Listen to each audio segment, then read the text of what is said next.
76 of Retro Encounter, RPG Fans Currently, bi-weekly podcast of many topics. I am Zach Wilkerson, and I am your host today. And today we are here to talk about emotions in RPGs, the moments in RPGs that made us happy, made us sad, made us excited, shocked us. Just going through all the moments in RPGs and the moments that hit us the hardest. Live, laughed, and wrecked us. Live, laugh, wrecked. I want that t-shirt. And so before we get into it, let's go ahead and introduce our panel. And you've already heard from one of them. So our first panelist is Steph Sybydlo. Hello. And Gio Castillo. Hello. Tin Manuel. Hi. And Mike Sollosi. Hey, when you said we're here to talk about emotions, I was worried I'd accidentally set up the Zoom for my therapist. But no, here we are. And you didn't see it, but every time we said hi in our names, we did like a cool Power Rangers pose, you know. Ha! Oh, I mean, I do that for every podcast. See? It's true. Yeah, you just can't see it, unfortunately. Sigh.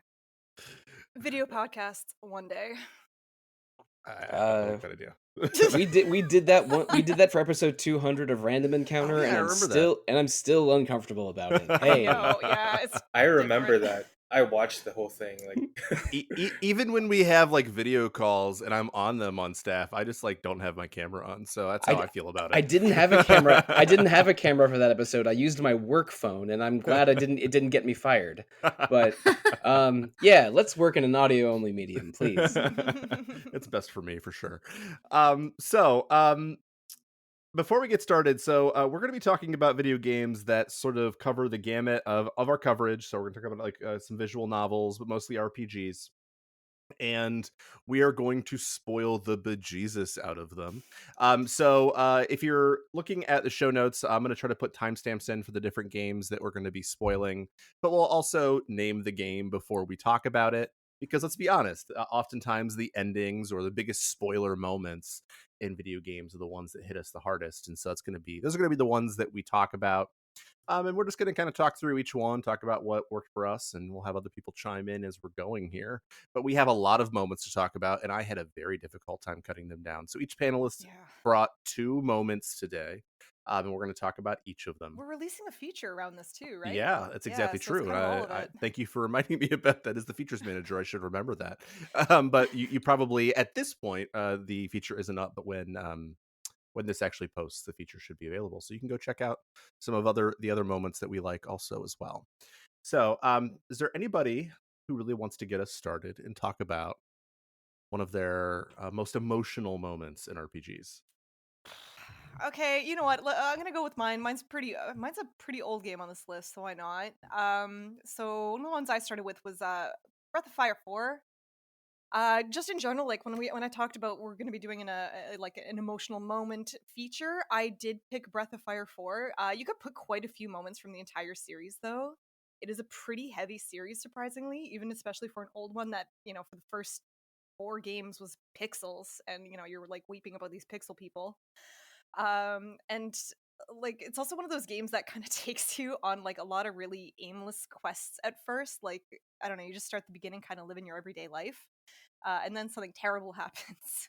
I'm only realizing this is true right now. Yeah, just about every single game kind of starts very, very quaint, and then like your village gets, you know, be destroyed, your friend's cool treehouse gets ransacked, and Breath of Fire 4, it's a bit slower to build. There's sort of a dual protagonist thing going on. And so what it is like one side is kind of going through and, you know, an okay time kind of learning about the people, the land, and you're helping out your party members. And the other one is kind of your level 50, you know, stronger counterpart who kind of gets put through the ringer. So I think one of the things that, again, makes a lot of these moments so impactful is that you'll be doing a lot of dumb side quests before you get to the really hurtful stuff. So you're going to be working a crane in true Breath of Fire side quest minigame fashion. At least it's not fishing. Dealing with somebody's death the next. So primarily I was talking with see, I mean, I'm just kind of muddled up here. There's so many moments you can actually pluck from. Like in Breath of Fire 2, someone gets crushed to death, and it's quite impactful. I feel like Breath of Fire 2 is the game where like it was like my first like Kill God game. That game is so dark. Like, I was playing it when I was like 9. I was like, oh no, this game is so dark. Yeah, and like I really liked it because that game had so Breath of Fire 2 had something called the Dragon Tier, and it appeared on like important characters' speech bubbles. And what it is that if the color turned darker, it's because they were an evil person. If the Dragon's Tear started flashing rainbows, then they were actually a really good person. They're on your side, your friends for life, kind of thing. But it's cool because yeah, as you kind of worked your way into that church, you know, like the more people you start meeting in Saint is like Saint of Rye or something like that, yeah, the more people you start meeting from there, you know, the more of these black icons that start popping up, and it's just kind of wonderfully menacing. And I think like one thing that makes Breath of Fire work is that it kind of does these kind of quaint, relatable moments very well. So I think of something like Final Fantasy 13, where it's like, you know, I've been tasked with a secret mission. I don't know. It's gonna, if I don't finish it, it's gonna turn me into a crystal or a monster or some bananas. And it's so disjointed from real life. I have trouble sympathizing with it. But Breath of Fire is a bit more practical in that. So again, I picked specifically Breath of Fire 4, where you're trying to search for Nina's sister. She's lost and she's trying to find her, and that's just a very good, simple request. A lot of people, the missing sibling, you know, would be incredibly concerned. So I mean, the journey to go see that I think is very, very relatable. So like I said, with the villain, you kind of start hanging out with his name is Faolu, and what it is he is the former like lead emperor of the Fao Empire. But since he's an incomplete god, you know, because you've been split in twain with your other protagonist, um, you kind of lose your power, and you know you have all these powers. You have all these. You know, the current kingdom as it is right now does not want to give up its power because you've been asleep for so long. They're kind of happy you're asleep. You know, hey, I'm in charge now. I don't want you back. So they keep trying to kill him, and it's very hard because he's very resilient, and so eventually they start, you know, kind of coming at him with, you know, taking something he loves, which, you know, will obviously piss him off. I'm trying to say stuff without revealing too much, but I guess it's a spoiler cast anyway. So Well, Faolu, I mean, you already yeah. sort of revealed that Ryu and Folu are counterparts, which is a secret that's saved for the end of the game. But No, not that True-ish, but I much. feel like you kind of, because I haven't even yeah, finished the yeah, game, and I feel like even in the first 5 hours, you could kind of have that idea, right? Yeah, they kind yeah. of like wake up together, you know, they're kind of like, they kind of give you the hints, and then eventually they just spell it right out, like at chapter, like the end of chapter 2 or something like that, one of those. um Anyway, so one of the times, you know, Faolu gets really, really badly hit, he gets, you know, picked up and nursed by a lovely lady named Mommy. And, you know, she's got a real big crush on her because, you know, you pretty anime boy, you know, so what's gonna happen. So she's crushing on this boy, and she's a little cute country bumpkin, and like she's lying to everybody in the village saying, oh yeah, I'm just taking care of my cousin. Wink wink, these are Sailor Moon cousins. But um and so, you know, she's got a crush on him, and she just wants to live a nice life with him, but the empire is on his tail. And eventually, while trying to help him escape, they take her in for questioning. But it's a bit more than that. They take her in for questioning, i.e., they torture her and kill her, and you don't really hear from her again. Oh my gosh. It's the It's so setup is dark. even worse than that, though. So like, to throw some of the magic in it, by kill her, what they have is this magical cannon, and the cannon is literally fed off people, and more specifically the tortured people. You know, so the more you torture them, the stronger it's gonna be. So the idea is that, you know, they tortured her like crazy. You don't even hear from her at that point. Like, it's just strict silence. They don't show it. They just show her getting set up for a sacrifice. You got like creepy people chanting in front of it. Like, it's super creepy, and they're like, yeah, ready the sacrifice. They shoot the cannon at Faolu, hits directly, and the only thing that you actually see from her is the cute little bell she used to wear. Just like plops down right beside him. And then he kind of goes haywire, and he starts like killing everybody. And that's Breath of Fire 4, everyone. Yowza. But like, there's a few moments like this in the game. So like, again, super duper spoilers. You find Nina's sister, but by then it's like too late. She becomes, I'm being totally serious, from the waist down, she becomes like one of those Akira monstrosities. yeah, Like, yeah, yeah. like, She was like experimented on and yeah. is turned into a giant monster. Yeah, so what And it is, like, humans yeah, be fucking around. They tried to make her into a god, but instead it just makes you into this gigantic, like, you know, monstrous thing. And so what it is that, you know, to kind of end the, you know, endless suffering, to power up the super cannon that's going to threaten all the nations and kill everything, she says, I need you to kill me, and that's what you do. And you kill her. Oh my and goodness, I need and to her finish It's this just game. and sad. hold on a second.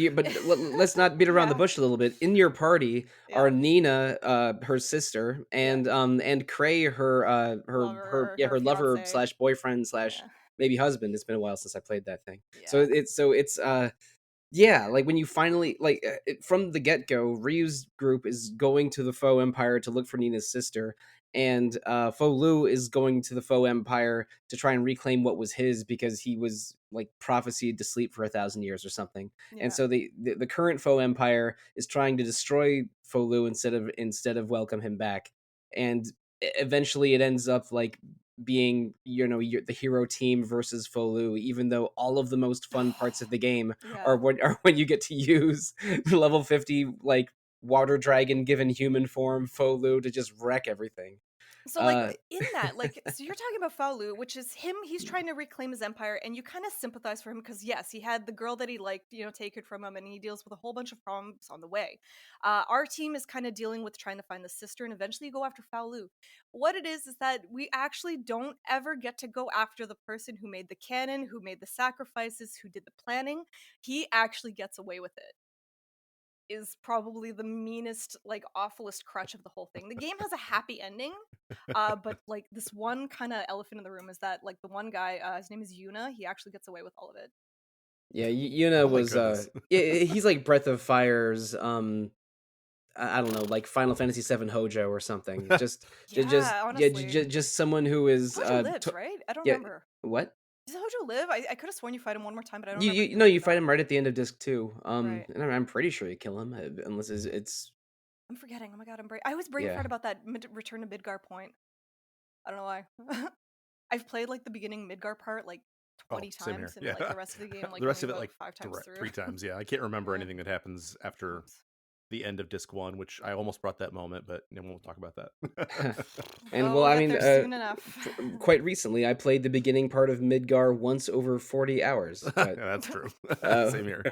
so we'll see if how future parts of Final Fantasy VII handle all those emotional moments. But going back to Breath of Fire 4, um, I think it is kind of amazing. You go on these parallel emotional journeys. One person going to the Empire, one person returning to the Empire, but those two people are two halves of a whole, and the outcome of the battle is going to be either Folu ruling the world with an iron fist once again, or you bringing peace to the world by sort of defeating the Empire that had been ruling everyone with an iron fist. But I think it is there. I would put extra emotional weight to the section where mommy dies because Folu, like, I think he has a bit of a dim view or a low view of humanity in general. Yeah. And And he had that like little sparkling chance. There's that chance for like yes, redemption and light and like, oh, he could just be at peace. there was It's not the one story. opportunity for him to settle down to a peaceful life, but then the people chasing him just completely erased that and Yeah. then sealed their own fate by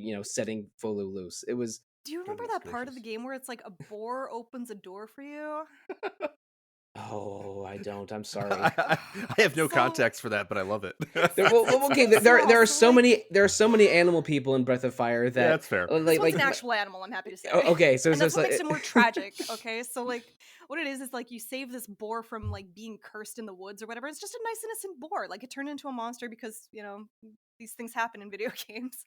And like it turns there's a into a couple of nice those innocent there's a couple of boar. those in Octopath Traveler too that I Yeah. played earlier this year. Yeah, that's them straight out of Princess Mononoke. So then at one point you encounter like a fucking a mystical door, and of course it needs like a blood sacrifice to open.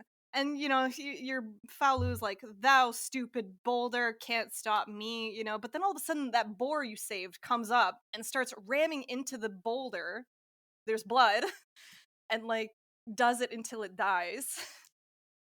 And it makes Bro. like that awful like slaughtering sound like for the final Ugh. hit, that and like it just kind of kills me. I'm just there dying over this It, like sad little pixel creature. I I only can't got deal like with it. 5 hours into Breath of Fire 4 because I couldn't handle like the camera with the R's and the It's L's, so but confusing. I know. now I I know. must. I must I play this video game. You have Because I've to. played Breath It's of so Fire 1, 2, good. and 3. I love them all. But now Do it this for the this animation this too. must It's like happen. Capcom 2D on crack. Yeah. I mean, it looks yeah, incredible. the sprite animations are amazing. So Maybe good. don't play it on a Vita because when I played it on a Vita, Oh. whenever you tapped the back of the Oh controller, no. it thought you were pressing L2 or R2. Oh, that's good So to know. my camera and or menus are spinning all the time until I disabled it. But Okay. but no, I really think Breath of Fire 4 is special. It's probably my favorite game in the series, although I haven't played 3 or Dragon Quarter very much. Three's fun. But Dragon Quarter is like one that again people could talk about. There's a lot of good emotional moments in that one too. Tin, you talked about Dragon Quarter on another episode of Retro Encounter a few months Yeah. ago. Good for Yeah. you. We are friends now. Gio and Tin, have either of you played Breath of Fire 4? Yeah, sorry. I didn't mean- did I actually, but No, it but has been a long time for me, so I really actually wanna go back to it again. yeah, I mean, as for me, like I've never played it. Me either. Yeah. Okay, so I'm exhausted already. I was gonna say you've given us a lot at this point, Steph. I love it. I love the energy. Thanks to who wants to go Sollosi, next? he kind of like when I was just had it all in my head coming out at once. I think Sollosi kind of put He's it good back at on that. track. Yeah, good at that. I've done a couple of these before. Yeah, just a few. What episode is this? Exactly. Does anybody want to go next? I can go next. I picked a different game that involves dragons indirectly. Did you? For the written feature that I think is already published at the time of this episode coming out. I wrote about Yakuza 3 and a major character death in that because Yakuza has been my newest obsession over the past 3 years in video games. But I don't think that Yakuza 3 moment is the Yakuza moment that made me feel the most emotions. So I'm going with a different game in the same series, Yakuza 7, aka Ryuga Gotoku 7, aka Yakuza Like a Dragon. So good. Yeah. One's journey from homelessness to the top of what was it, Ichiban Holdings, where you have millions of yen flowing. Try trillions of yen Trillions, flowing. sorry, yes. I Yeah, even it was billions for me. Okay. yeah. I coached a couple other people through that mini game, so I think I might have hit the You trillions. definitely helped me. Yes. Yeah, For like but- 2 straight days, that's like the only thing I did. It was weird. I did all So the fun. the entire Ichiban Holdings minigame in chapter 5 when you unlock it. Yeah. So I Do you know how much more difficult that makes it? Yeah. Oh, I know. There's I would so many do, like- characters you can't recruit yet. Well, I would do like one part of the story, then I would go out and do more side quests and recruit more managers, and then do another part of the story, and I The sort of did chicken it was my back best and forth. employee. I mean, what do you do? Actually, one of my best employees was the English learning "Go your way, believe yourself" guy. He did he's a very, very good manager when you do his side quests. But anyway, I'm not talking about any of those emotional moments. Ichiban's entire journey is so emotional, and the payoff at the end is such a catharsis. And then it's ripped away from you that I was a complete mess at the To ending its of. credit, there is man tears in that game. Like, Oh, it's- no. it's emotional. That is the difference between Ichiban and Kiryu. And Kiryu Yeah. for 7 games, True. he is so stoic and I didn't so think about that. and so tough that in the handful of times that he does yell or cry, it's unusual. But but Ichiban will full on ugly cry at the drop of a hat. It like Kiryu is this total stone face, tough former gangster that has an obsession with not dragging in the people he loves and cares about into gangsterhood, while Ichiban is like strutting around town saying, "Hey, I used to be in the Yakuza. Are you Tojo Clan?" But also has much more joy and much more. You could write a doctorate on their differences. I It's really so much could. fun. Yeah, Ichiban. The thing about him is he has his emotions on his sleeve all the time, which is totally untrue of Kiryu. So everything that Ichiban goes through, like as you're playing the game, you sort of feel it along with him because he is pure. He is a very pure soul that is only honest and only emotional. Yeah, he's one of the good Yakuza, everybody. Yeah, he doesn't. He doesn't even think of Yakuza being bad. He just thinks the reason he joins the Yakuza was because a Yakuza boss saved his life and cut off his own finger when Ichiban was a teenager that didn't even know him. And so he was just so inspired that he decided to become a Yakuza. And I think he thinks being a Yakuza is more like having so much respect for your patriarch than actually being a criminal. Even though you definitely shake down some you do loan shark work in the first 30 minutes of the game. Pure samurai code. Yeah. Yeah. But the thing about Ichiban is that he goes through everything with so much gratitude, even though he's been through so much. Here's a crash course of the first couple hours of the game. You learn about Ichiban's backstory, and then you go to jail for 18 years for a murder you did not commit. and the first thing he does out of jail, he's expecting, because he did this as a favor to his patriarch, that he thinks that his former clan's just going to be there to welcome him back with a hot meal and open arms. But what happens is there's no one waiting for him. That's so brutal. It's like, so sad. Like, oh he's my like, gosh. guys, I'm back. I'm so glad to see you again. And then there's no one. So the first several hours after that are Ichiban confusingly stumbling around town trying to get hold of people that were in his former organization, and he learns that his former patriarch, that he loves no more than anyone else in the world, betrayed his organization and is now working for a rival Yakuza gang. If there's Tojo Clan and Omi Alliance stuff that we don't need to go into here. So for most of the game, Ichiban is just trying to figure out like what happened, and by the end, it's and for a while he lives with a group of homeless people that Steph alluded to, and at the end, but Ichiban approaches all of it with just incredible gratitude. Like Gumption, what like yeah, out the when he gets wazoo. a terrible apartment above a brothel that's a little bit too damp, he's just like, oh, thank you so much for this place. And when he gets a job working for a different brothel from a guy who's a total scumbag, he is just incredibly grateful to that scumbag in a way that's a little uncomfortable. It's like, Him Ichiban, helping sex workers is honestly a very like positive message. I love that. no, yeah, Yeah, this it's a very game, so progressive game. good, Yeah. no, yeah. it treats the plights Very of sex positive. it treats the plights of the homeless and sex Mhm. workers and struggling immigrants with a lot of Yeah, sensitivity. Yeah. It's true. Yeah, It it's brilliant on that front, honestly.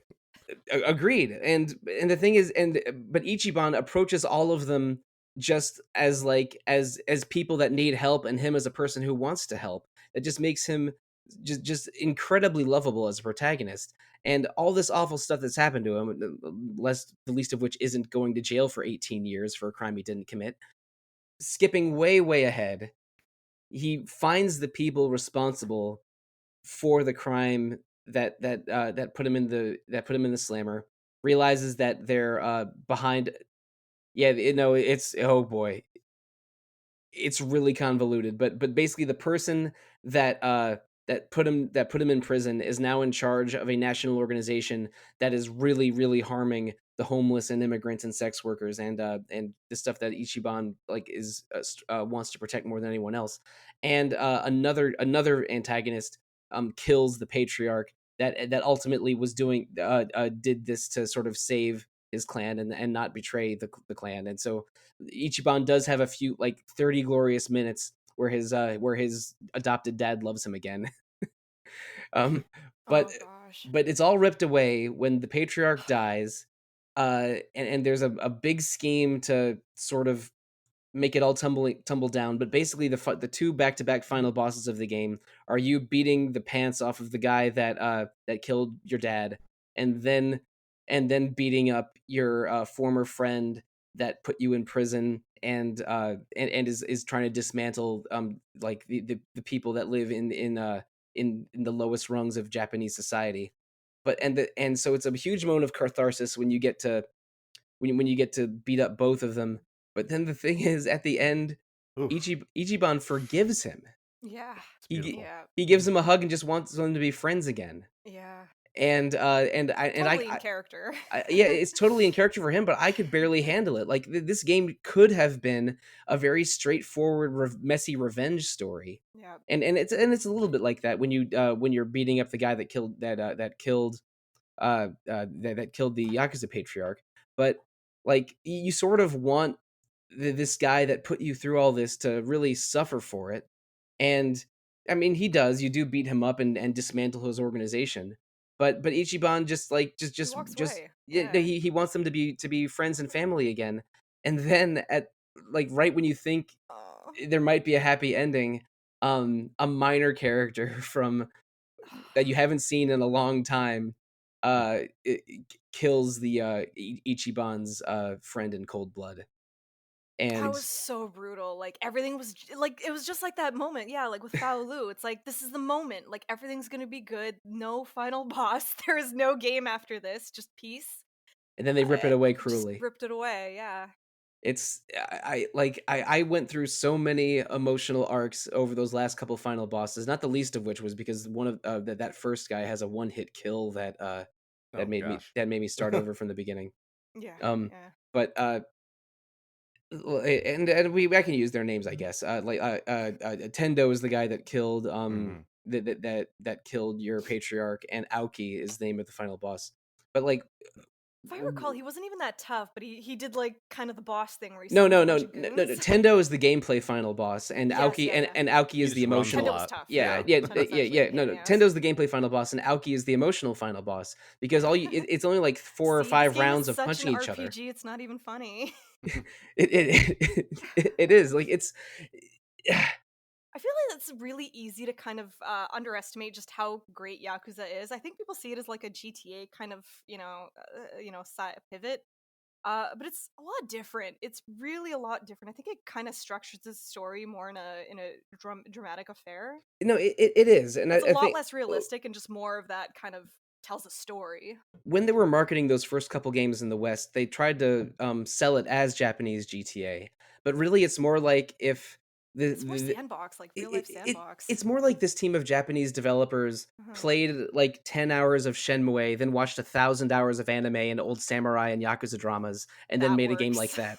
Yes. And because it's so over the top and varying wildly in tone, but there are sort of these incredibly emotional dramatic stories at the center of each of them with very convoluted plots that aren't worth explaining. But I think because Yakuza Like a Dragon has such an emotional man at the center of it in Ichiban, and everything he goes through is so wild, and the clashes against the main antagonists of the game are such an emotional different two different kinds of emotional releases that when I think of an emotional moment in a Yakuza game, it's probably the ending of Yakuza Like a Dragon. But second most is Kiryu screaming the name of his dead friend in Yakuza 3. So, since Sollosi was just talking about games with dragon in the title, I'm gonna move to one the best series that has dragon in the title, which is Dragon Quest XI, or Dragon Quest in general. But I'm gonna talk specifically about Dragon Quest XI. But it Oh man, I does. was sure it was going to be the seventh dragon for the PSP. What even is that? Most people will say. It's the Rieko Kodama game that she made after Skies of Arcadia, and it's a weird dungeon crawler, and we should talk about Dragon Quest instead. Okay, that sounds kind of interesting, honestly. But Dragon Quest XI. So I could talk about a ton of moments in Dragon Quest XI. And Sollosi and I were talking about this before we started recording. There's when you meet the 8th character in part 2. There are death moments that come up during Dragon Quest XI. There's all these moments that not only are emotional within the context of Dragon Quest XI, but also moments that are emotional within the context of being a person who is a fan of the series. And I'm going to focus on one because of that. Um, and it's the end credits sequence of Dragon Quest XI, which I think is uh, so brilliant that I'm afraid I'm going to get emotional talking about it. I definitely did during mine. Yeah, I'm yeah. in a state right now. My first RPG ever that I ever played was Dragon Quest One, or Dragon Warrior One at the time, with my grandparents. And then I've sort of been like on an RPG journey with my grandparents and my family a lot over the years, and that's been an important part of my life. And at the end of Dragon Quest XI, which is a game that is steeped in the past, especially Dragon Quest III and sort of the Yeah. story of Dragon Quest 1, 2, and 3, you get during the credit sequence just like these little snippets and shots of moments from Dragon Quest 1, 2, 3, 4, 5, 6, 7, 8, 9, and 10. And as it's playing, it seems like such a simple thing that it would just be like, oh, it's just like we're just like kind of looking back because this is sort of a culmination of everything we've learned about RPGs. But for me, it felt like a culmination of everything that I have experienced as a player of RPGs. It made me think about. Sorry, guys. No. It's a lot. Some of these moments, Yeah. man, I'm telling you. it, Yeah. it made me think about my grandma and my grandpa. Um, I wasn't expecting to do this. I'm Okay. sorry, guys. No, I mean, Dragon Quest XI hits hard because in a way it's a game about nostalgia and memory, I mean, its Japanese subtitle is "In Search of Lost Time," which might be a Proust reference. I'm not positive, It's actually but pretty poignant a title now. Going yeah, back, eh? and that's also the name of the French novel "Remembrance of Things Past." But anyway, like there's even this game has a lot of grandpa energy in it because the protagonist meets his adoptive That's for sure, grandfather grandpa energy.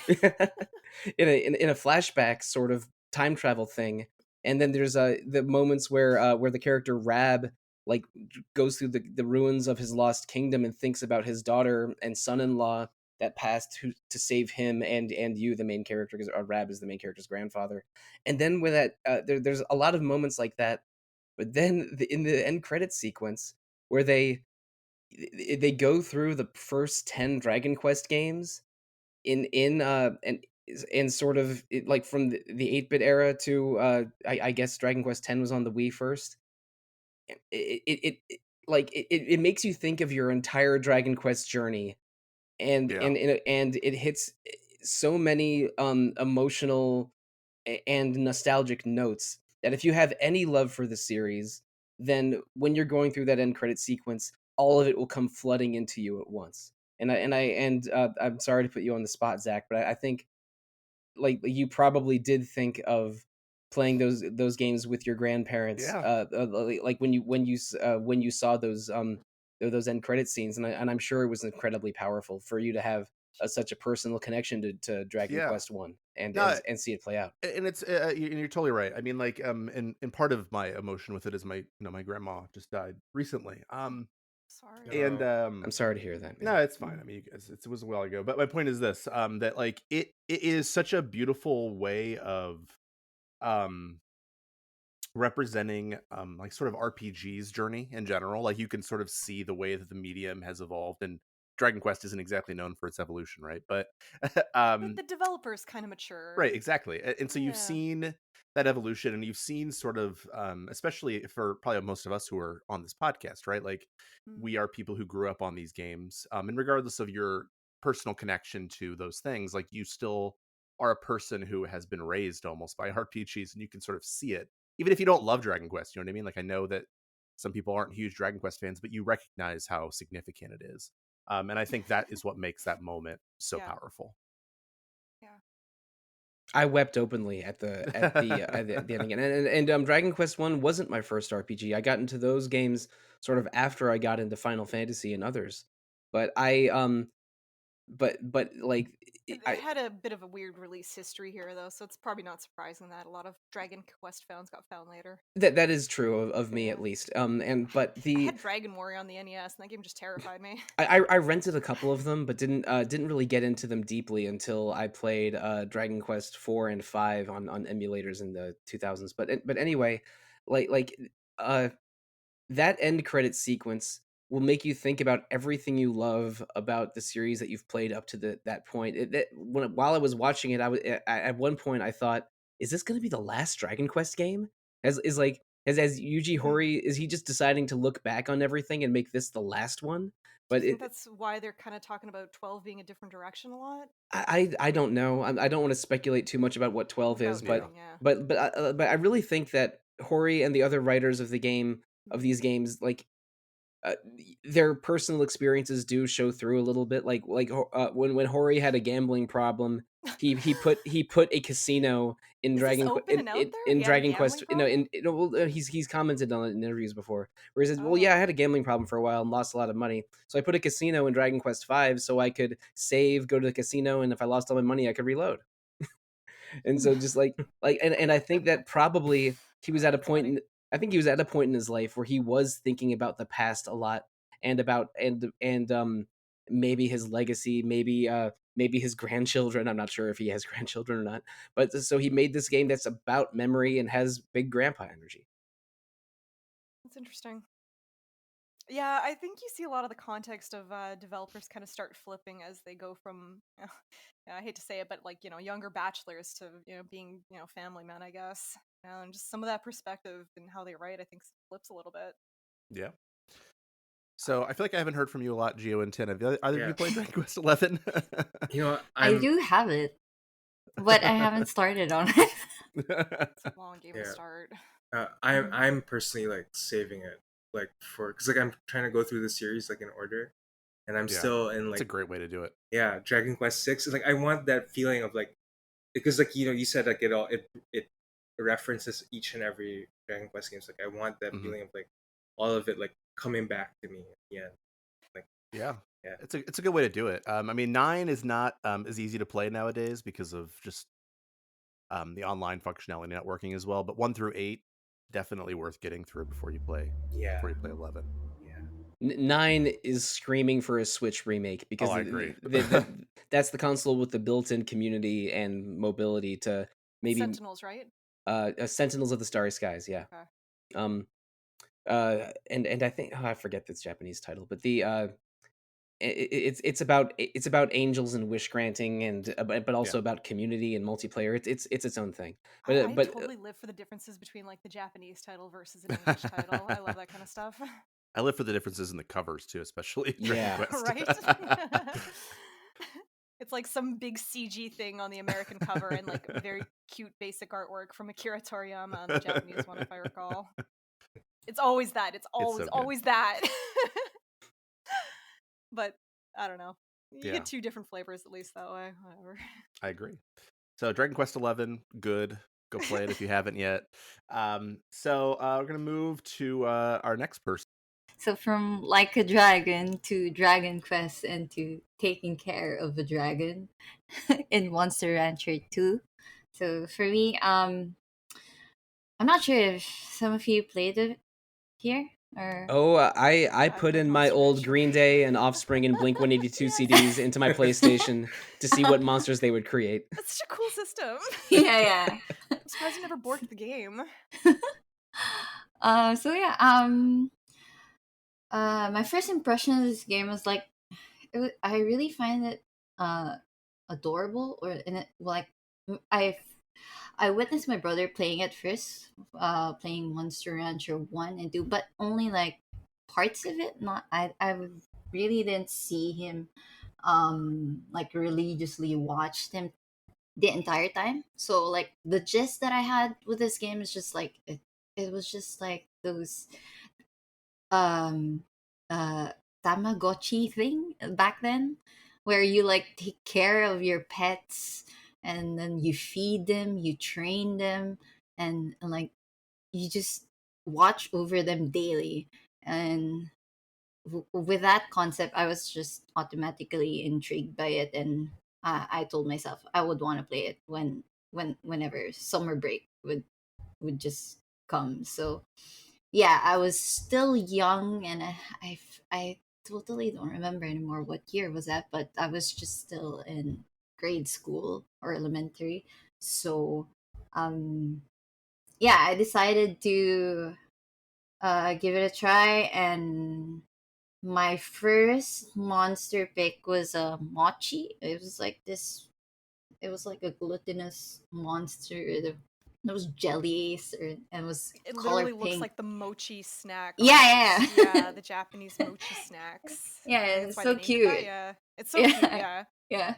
Yeah, it's So something like in between a marshmallow, a penguin, and an armadillo. yeah, yeah, Yeah. yeah. Yeah. That's a perfect description. Yeah, so I even like studied religiously on like which stats should I focus on training uh this monster and but all in all like I even looked up into reading some game facts like um which skills I should learn and all that and after a while um there's this portion right in the game where you actually feed them daily as well and you pick out which food you're gonna feed them and as a kid I didn't for me it's like it didn't matter. It just I was just like, oh okay, it's time to feed after a training or like after a tournament. So it didn't really matter to me that I had to also watch over whatever they're eating. So Yeah. uh yeah, so I just kept trying to train my monster and trying to earn badges in tournaments and then just like there were actually a bit of hints. Like the trainer, when you're playing the game, it would mention some days when your monster is feeling tired or extra stressed, or it would start Oh, I remember showing some that. sign. Yeah. Yeah, it would start showing some signs when they're not feeling well, or um they just won't gain any stats from doing any trainings. Like they would just fail the trainings. So uh, I didn't actually think that this game has like they have like an option where your monster is actually gonna die, because number one, my brother did tell me. Like whenever I'd watch him, it's just like battling or like doing some trainings. And I did see him do the option of like freezing his monster and then like combining it after to a new one. Like so you would inherit or get the stats of that old monster. But yeah, he never told me anything about death in this game. So yeah, to my surprise, one day it just went into this cutscene, and it was like this evening thing, and there was a shooting star, and then suddenly the music just turned really sad, and you would just and they will literally show your monster um falling off like to the floor, and their soul leaving their bodies, and it'll just fly out. And yeah. And as a kid playing that, I didn't You're just like, know. what? Yeah, I didn't know how to feel. Like, is the game over? Like, That what was am my I supposed to monster. My do? monster. Yeah. That is completely heartbreaking, and maybe especially since I don't know if he mentioned it, but like in the early Monster Hunter games, you would put in a music CD, and then that would be the starting stats and randomizer for the starting for a monster that you got. So for a monster that you raise in a video game, coming from your music collection, you train with it and battle it and live with it, and then Yeah. possibly it passes on and possibly even teaches a child what the meaning of life and death for the first time. is The Yeah. fact it, that I never had it's like, any grief experience during yeah, that time. it's like losing a beloved pet if it happens to you and Hmm. you're not expecting it. And anyone that's raised an animal before knows that's one of the worst feelings in the Yeah. world. Hmm. And back Well, then, and Oh. I never had a pet yet, so. there's a funny moment in The Simpsons I remember where like Lisa's really upset and goes to Marge, and Marge is like, "What's wrong, honey? Did one of your fictional characters die?" And it was so apt. I love that Monster Rancher and The Simpsons came up in the same conversation. It's excellent. I love it. But So, yeah, no, I totally get that. Yeah, just something about even like the animals dying. Like I accidentally hit my horse in Breath of the Wild. I was like, "Oh my god, I can't believe that's actually a thing you could do." I was like, "I would never Yeah. wish this." Like I literally will not read or watch anything where the dog dies. Like yeah, same there's like a here. website called "Does the Dog Die?" and I look at it every time. Yeah, I hate that. It just, ugh, yeah, it just kills me on the inside. Yeah, I project too much onto my dog, and I'm an absolute wreck when I've lost a pet. You'll hate Tokyo Jungle. That dogs die in that Oh, game all the time. I don't know if you guys yeah, have played that. Like, yeah, I it's a good didn't, choice but for now that. I absolutely will not. Yeah. Thank you for the warning. Oh, my backlog just got one game fewer. That's great. You know what game I liked was EVO, where I got to, become a evolutionary monster with an increasing bite size. And I, slaughtered all the animals throughout history. Did nobody else play that game? no, I did not. I, Okay, I, I I Oh, only you we played have do we that? have you a mean do you mean features writer working on a feature for it right now, wait but I you haven't mean played it. I've always thought of that game as being called Evo, the search for Eden. Is that the one you're talking about? That is the one I'm Yeah. talking Oh, about. I okay, don't know if there okay. was periods in between. Sorry, Okay, no, I I should have didn't know spelled either. everything out. I just always thought about that as Evo and not EVO. But maybe 'Cause that's that game was because ahead of its time. Like that maybe it's game because I was. love fighting game tournaments. I'm not There's sure. a dead animal situation in that. You have to kill like a mean parent, and then like you see like behind it a baby coming out, "Mama, mama," and I'm like, "God dang it!" I need this to stop. Hey, in Lost Judgment, you get to solve mysteries around town with a detective dog, and that sounds That is totally true. It's actually the best part of Lost Judgment by far. and also This part. it's a persistent side quest through the whole game, and you also get to rescue 7 stray cats, and if you rescue all of them, they teach you. Oh my god, my dog just came in. Come here, girl. You heard me talk. Okay. Oh man, but yeah, I like dog positive and cat positive RPGs, not and but I did mess around with Monster Rancher, although I'm more used to games where you hunt monsters instead of ranch them, as it were. Yeah. But I messed around with those with a couple friends in the early 2000s, and I didn't experience the same moment as having a monster unexpectedly die on me, because I think I was always just eager to freeze and fuse them into new monsters. Yeah. But I like, for a game to give you the same feeling or close to Fuse it the as monsters. Is this like a Tuvix situation from uh, Star Trek? well, I don't know. I haven't seen a lot of Star Trek. It's a little bit like Dragon Quest monsters, where you get stronger ones instead of having them evolve or breeding them. You combine them. Star Trek nerds, I'm winking at you right now. You know Oh what I'm talking yeah. about. Jono and Quentin and others on RPG Fan are their ears are burning right now. But I'm afraid I'm afraid I have. Oh boy, I think I've seen fewer than 10 episodes and only 3 of the movies. So I'm not a good nerd. I haven't watched enough Star Trek. I'm not a good nerd. So if we're talking about Star Trek, have to it's use that line probably in the time future. for us to move on to our next moment. Okay. So Gio, we haven't heard from you yet, and I gotta say, this is spoiler alert for anybody who's listening. Gio's moments are both, no offense to anybody else, Yeah, but Gio's moments are both excellent. You could have just put Mother 3 and stopped it there. Yeah, Or you could just say Mother 3, eh? Mother 3. Yeah, what's the saddest part of Mother 3? Is it the first chapter, the last chapter, or all of the chapters? Or any of the middle chapters. I guess you're talking about Mother 3 first, Gio. Yeah, I think I am, because I mean, it feels kind of connected to what you were talking about with like Dragon Quest 11 a while ago. Like, your family is like, it's all about family. It's a family bonds, and I guess I could Mother say 3 is the Fast and Furious of RPGs. Yeah. Yes. Yeah. I mean, I could have easily gone with like a million other moments in Mother 3, but like, I feel like I just always think back to that final confrontation between like Lucas and the Masked Man, like his brother Klaus, who is like lobotomized, I guess, and like and it's like Hinawa's spirit calling to him.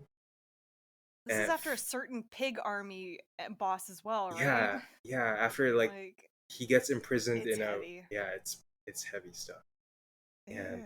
And in the battle, like his dad like gets in the way of like an attack, and like, he doesn't die, but like it adds to like this building sense of like hopelessness and Yeah. stuff.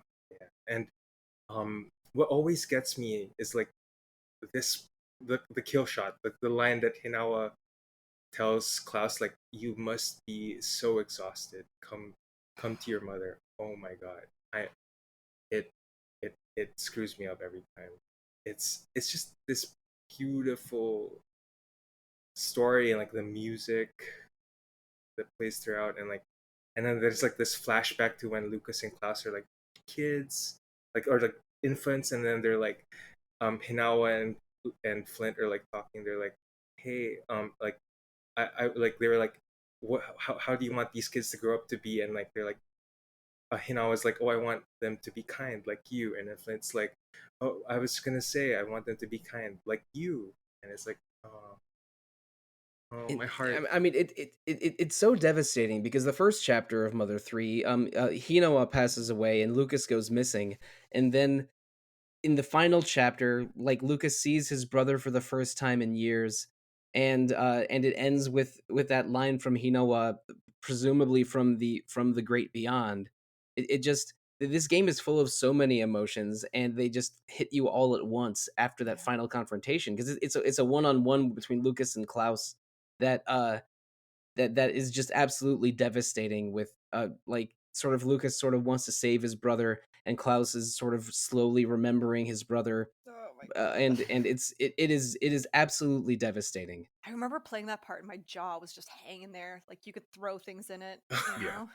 Yeah. I wasn't surprised that the masked boy ended up being Klaus. Like that's the kind True. of plot. It's But projected yeah, almost. that's the kind of plot twist that you can see coming a little bit. It's foreshadowed, but you can, It's how they do it though. but just that final confrontation is just incredibly powerful, and yeah, this sort of is a game about sort of about an emotional journey, and Lucas and his family, and just and sort of seeing their world crumble and change around them, and wanting to save it but not being able to totally reclaim it. Yeah. Mother 3 is a beautiful, very good game, I think, but it's also a little bit soul draining. Yeah. That's actually a Yeah. good way to put it. Like by the end of it, you're just kind of like Like you kind of have like a bit of a I dark need a pit in your hug. heart almost. Yeah. But Zach, good news. The dog does not die in Mother 3. Oh, I know. Dog. Yeah, we yeah, yeah. played that together on Retro Okay, Encounter. okay. Oh, that's right. We were One on of those my- episodes one- together. One I'm of my sorry. favorite recordings. No, you're good. Yeah, but yeah, Boney's a very good boy. Yeah, I mean, Mother 3, as I think someone alluded to earlier, like top to bottom, you could have picked Yeah. so many different moments from that game. That game Kept is calling so Boney brilliant. Boney M. I love Earthbound, but like Mother 3 for me is like working on In just Russia another level. there was a certain man. There was a certain dog. He was So- thick and tough, and his bite was made of. Oh my god, how did we get into like 70s German funk techno groups? Because it's I don't just know. that good, and we're just that good. Oh, if someone had picked Shadow Hearts, we really could have had a rah rah Rasputin moment. I know that appears in the final document actually. Yeah, somebody picked Shadow Hearts, and I was really happy that they did because that the whole like how Shadow Hearts 2 ties into 1 is really interesting, if a little bit Back to the Future-y. Yeah, if we're in the midpoint of the podcast right now, listeners, you should check out that emotions feature because it Please, has yeah. it has a lot of very emotional, very fascinating testimonials. Yeah. Yeah. It was But actually great to read. I Gio, loved reading it. absolutely ruin our feelings with some more Mother 3, please. Yeah. I mean, I actually like for the feature, like I brought up like a completely different moment, like just like in the middle of the game, like you play as this monkey, like named Oh, yeah, Salsa. with the gifts. Oh, Yeah, and like he's like Great choice. the slave of like this guy named Facade, and like He this. did that dance. Yeah, he makes him do the dance and stuff, and it's cute, but it's also like he's being forced to do it, so you don't feel too good about it, and like oh man, and then like at some point you're asked to like, you're forced to like deliver like these essentially like televisions to people, right? I know like they're not really televisions, but they kind of are. So like you're supposed to deliver them all around the island, and like some it's not really like a sad moment for me, but like I guess the context in which I played it with my siblings, and like also just the idea that you're kind of contributing to like the decay of this island, like you're gonna rot these people's brains, like you just know it's gonna happen, but like there's Yeah. nothing you can do, and it's just this it's sad moment. Yeah. It's fascinating too because it gets to like the ways in which we do the same thing, right? And It so kills me. Like I always think about that. The person who fan translated Mother 3 like has literally they're an official translator in the industry, but they've literally offered the script for free. They just want the game localized so other people can play it that badly because it's such a big deal. Like Earthbound has its moments, but Mother 3 honestly really ramps it up. And who was it who did it? Like Brownie Brown, I think. Yeah, I Brownie forgot the Brown. company, but yeah, they That did sounds such right. a good job. Yeah. Like some of the stuff they do in that, like it's it's honestly such an amazing experience. Mother 3 is good. That sunflower field kills me every time. Oh, Like, it's Oh God, yeah, that's they, the beautiful. moment I would've they picked. decided to make an entire chapter only 12 minutes, but it's 12 absolutely devastating minutes. Yep. The stuff with the leader of the pig army, I hate that. Like that whole finale for them is just honestly just sat and like I remember just sitting there late at night because I played that part at like 3 a.m. because there was no stopping the train at that point, and like I remember just sitting in my bed. I was like, man, that is dark. You mean like the Um, way he like his final Well, conceals Yeah. themselves. yeah, yeah, no, he locks himself in a I The forget what it's the called. absolutely absolutely safe impenetrable capsule. Yeah, device. Yeah, Yeah, that's yeah, it. yeah. that's it. Yeah. It's like, ha, I am perfectly safe in here, and there's nothing in here, and I will be locked in here for eternity. That means I win. It's like, are you sure you've won? Right? Yeah, one of them rhetorical wins, you know? Uh, And Speaking of video games that almost any single moment could work from, I'm going to pick on you again, Gio. You want to talk about your next moment? stop Oh it. man. Yeah, please talk about it. Yeah. Okay. ooh, we're going in snake draft order.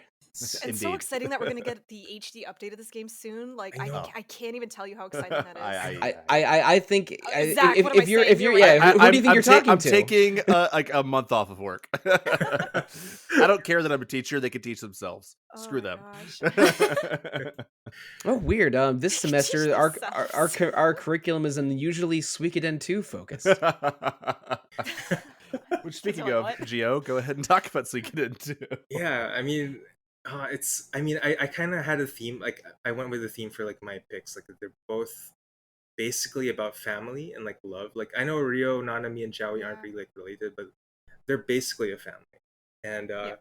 the way that this family like it's broken and then they get come back together, and then I forget the context as to like how they confront each other, but like they end up in this castle, and Nanami and Rio are like, "Hey, Joey, how could you do this?" And like, and Joey is like justifying why he did it. Like he's like, if only I could like bring, if I could just lead this country, like there'll be no more Yeah. fighting and stuff. And yeah, and then Nanami's just like pleading with him, and then suddenly um like I don't know, some I forget what they are. Like they're like with Joey, but then they're trying to kill Joey too or something. And then anyway, like Nanami's like prepared to fight those guys, and then they shoot her. And like I think it's like a pivotal moment. Like hate I that, don't know, yeah. it depends on your actions and throughout the game, but like I like how she goes into it very cocky. She's like, no yeah, problem. I can take care of this, yeah. And,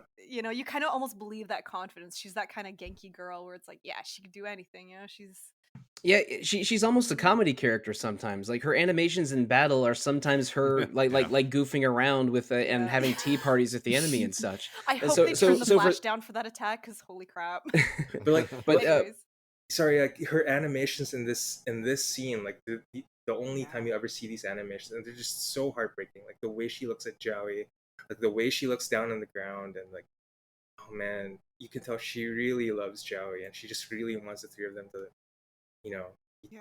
together again. Oh man, yeah, They had that moment in the game where, isn't Nanami like, let's just run away together, let's yeah, get out of here. This is getting too hairy, it's too complicated, it's And too you can say ugly. yes. Let's bolt. yeah. Yeah, and you can say yes, that's Yeah. right. yeah, Yeah. it's I didn't find out weird. about that till years later. I thought they were gonna do one of those but thou moused moments where you like, nah, okay, we're Nah, not they let going. you totally peace out if you want. Yeah, Don't you I get mean, like one of those like disrespect slaps, I think? Yep.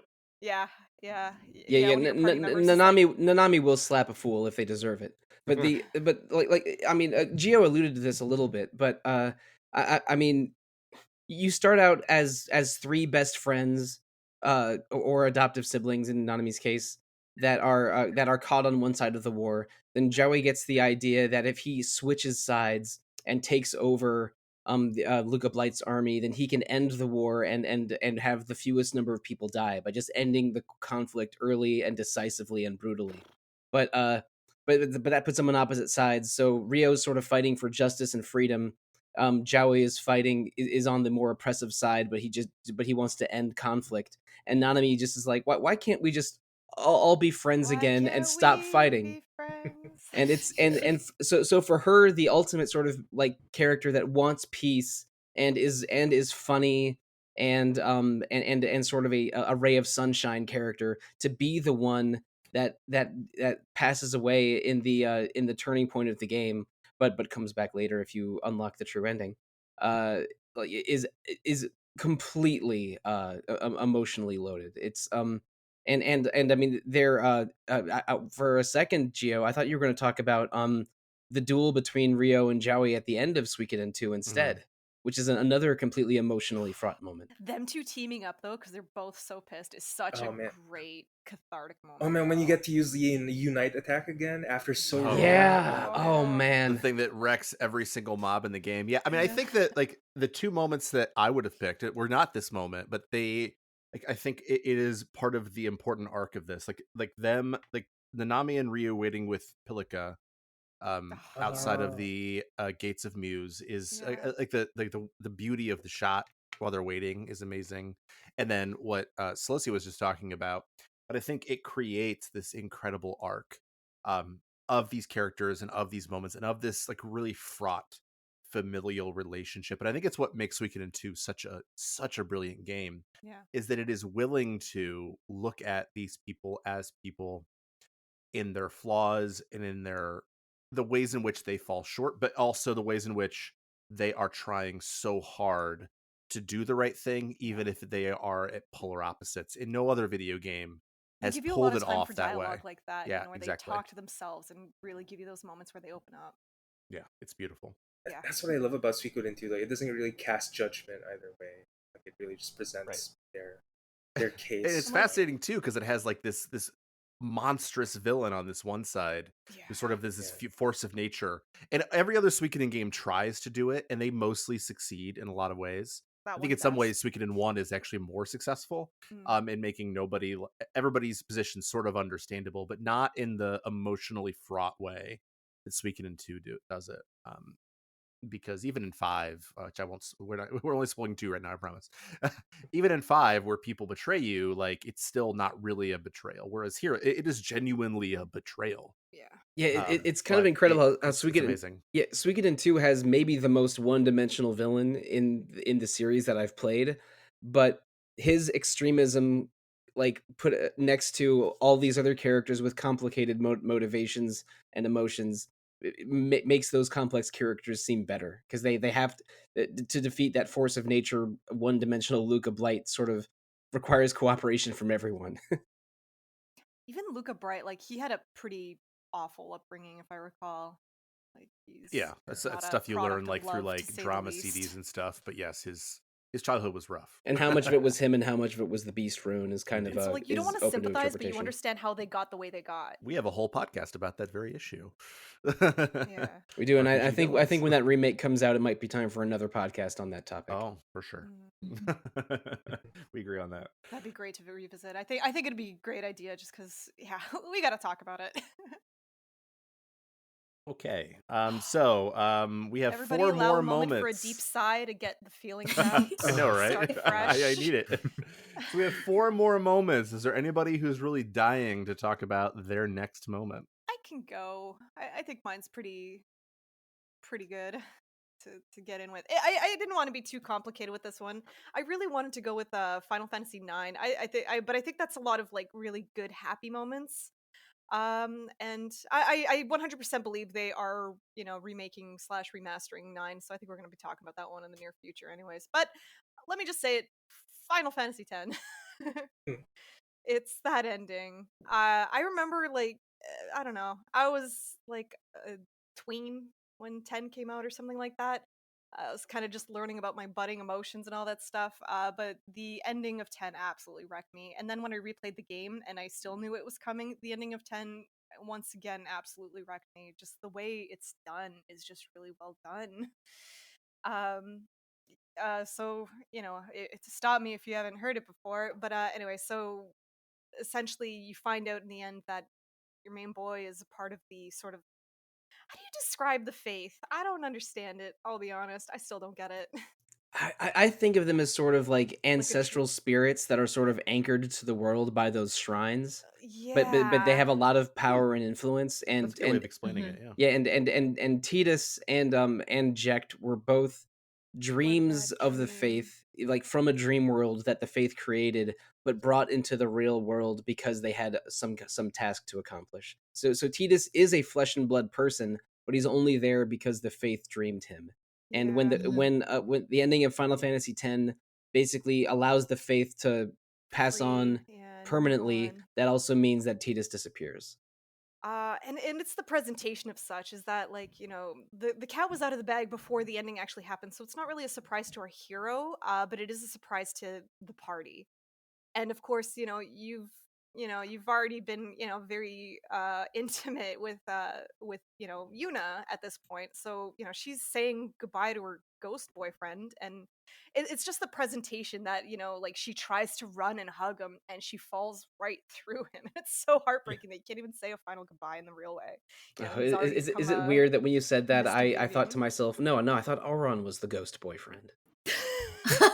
Okay, the part that actually cracks me up at the end is when he dives into the ghost world and he like high fives his dad. Is like, yeah. Yeah, That part always kind of cracks me up. So like I got tears and then I'm like laughing at the same time like an idiot. especially since like Jecht is a candidate for worst RPG dad. I So hate him. for Yeah. yeah, so for Titus to have this this awful relationship with his father, and for Jecht's weird monstrous form to be the game's final boss, and then for like Jecht and Titus both finally getting to High pass five. pass on them Yeah. sort of like greeting each other as in a friendly way instead of this like I instead of like I mean when Titus says sees his father for the first time in years, he just straight up says I hate you.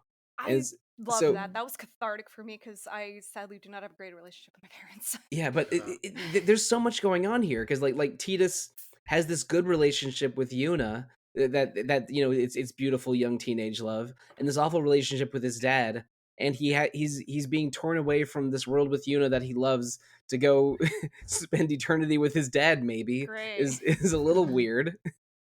Like I don't care for that part, but like honestly, yeah, the part where he actually like, he's both crying and saying that he hates him is like I don't know if anybody here has like the same kind of tumultuous relationship with their parent, but like it is both those things. You want to love your parent, they were there, they raised you and all that stuff, but sometimes they're bad people. Sometimes you just get moments where they're not good to you. They weren't good parents. They weren't attentive. They didn't care what you did. They ignored you, or whatever else. So for Titus to break down, and say that he hates his old man, I thought was a really, really big deal. I hate that they ended it with that stupid high five, even though it's funny to me.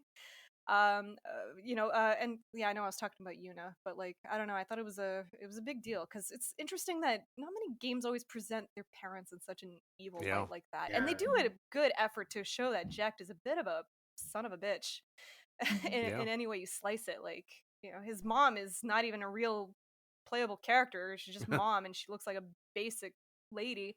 And yeah, NPC. straight up, they're just ignoring the Basic kid. lady, It was thank you. sad. Should we do a worst moms and dads feature? Like we Good can bring in God, a yeah. we I can think Jack might have been an honorable mention on our okay best dads feature, but because I can do a quick 150 words on Chazelle from Tales of Eternia. Yeah. I That one's interesting though, because she was really nice, wasn't she? Yeah, she was like really sweet. She's like, "Are you okay, Mary?" But then, like, what? The darkness took her over, or some bananas. I don't know. It's always the Mm. darkness. I'm glad that you brought up how like the way that Jecht is, because like he is presented as like a fully, I actually think in some ways Jecht is the most fully formed character in the whole game. Yeah, Because like while he is obviously a terrible father in so many ways, in that moment with Titus, I agree, is very, very powerful. But he's also presented as like a fuller picture of a person. mhm, Beyond just being a parent, you know him outside of that. And I think it's yeah, so often we define characters in video games by like they're a parent, whereas Jecht is not defined just by that. But I think a lot of the that's things true. Yeah, that really well said. that are that he is are not are things that make him not a great parent, right?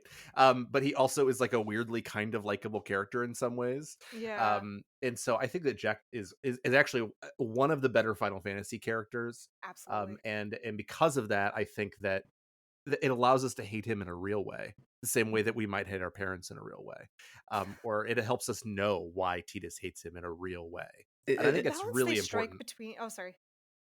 Go ahead. I really like that. Like both, like Titus and Yuna are sort of a product of very famous parents. So they're kind of left in sort of a weird shadow, in which case, Titus hates his dad and, Yuna very much respects and, admires and wants to look up to his example.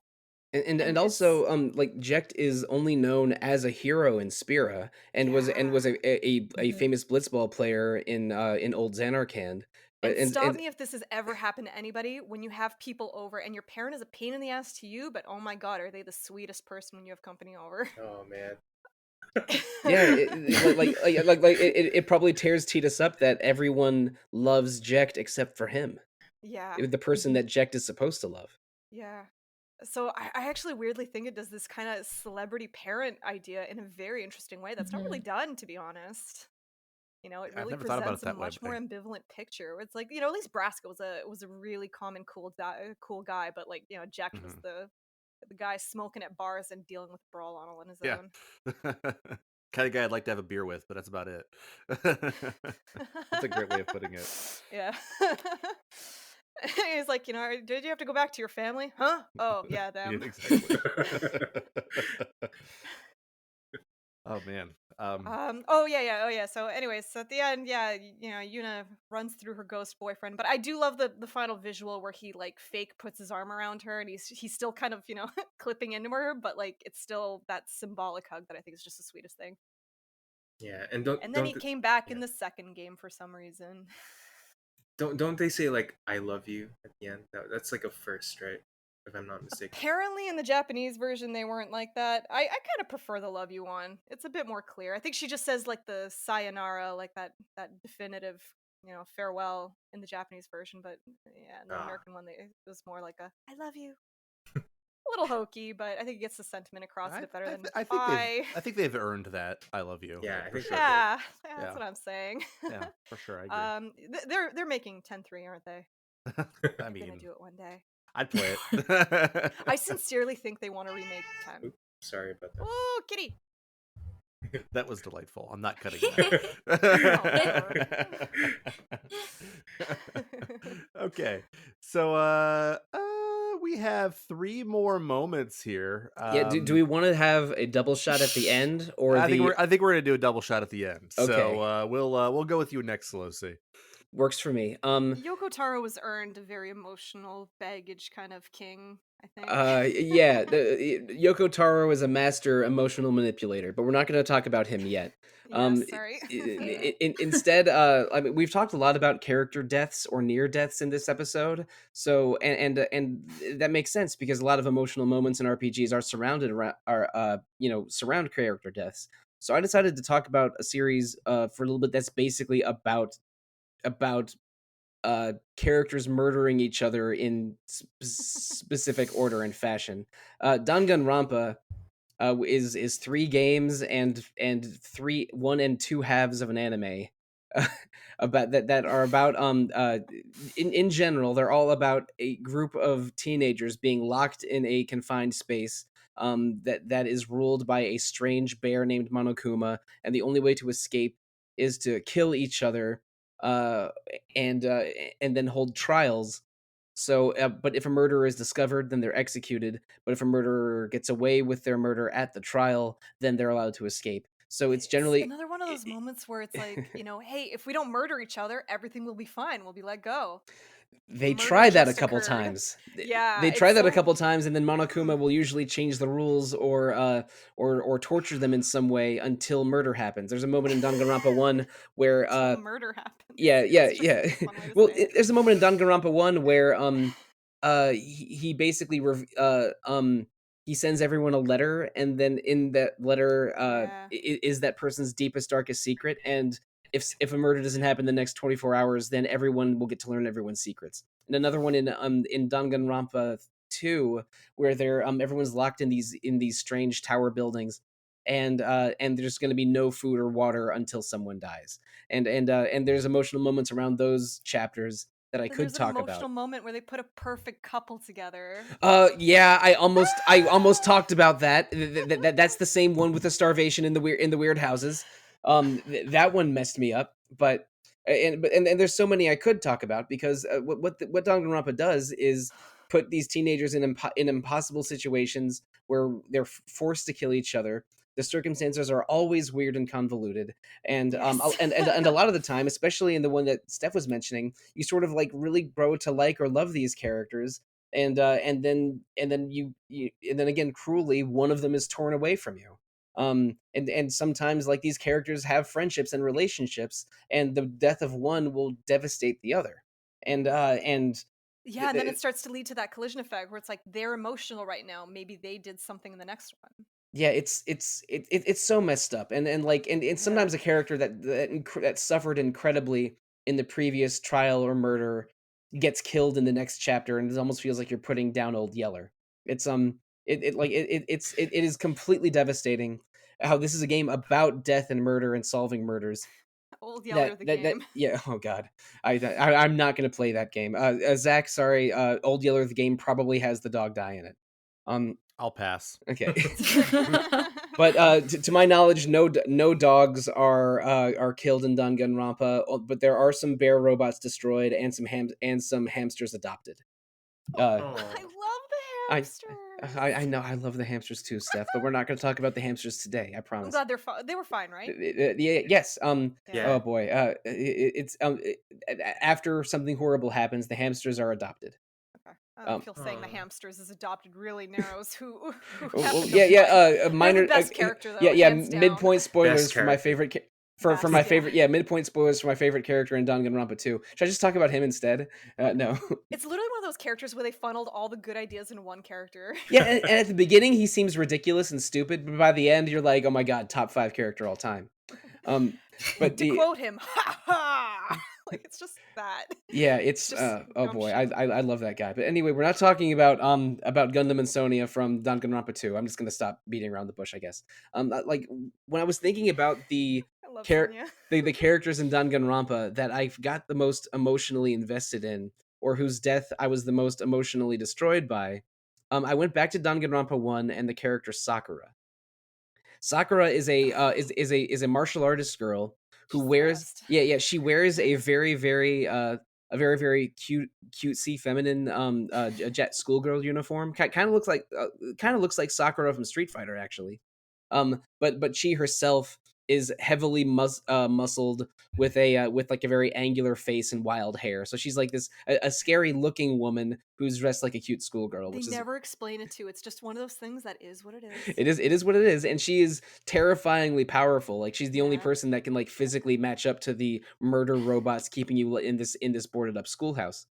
But so anyway, but Sakura, in spite of her appearances, is a very level-headed, sweet, friendly girl who makes friends with easily with all the other students there. Her best friend is a girl named Aoi, and basically, this happens in the second half of Danganronpa 1, where like basically there's I forget the exact circumstances, but Monokuma is putting pressure on the students again to make another murder happen. And by now, I think 7 or 8 students have already died. And I think the starting cast is 15 or 16 in each of the 3 main Danganronpa games. And so they need another murder to happen soon.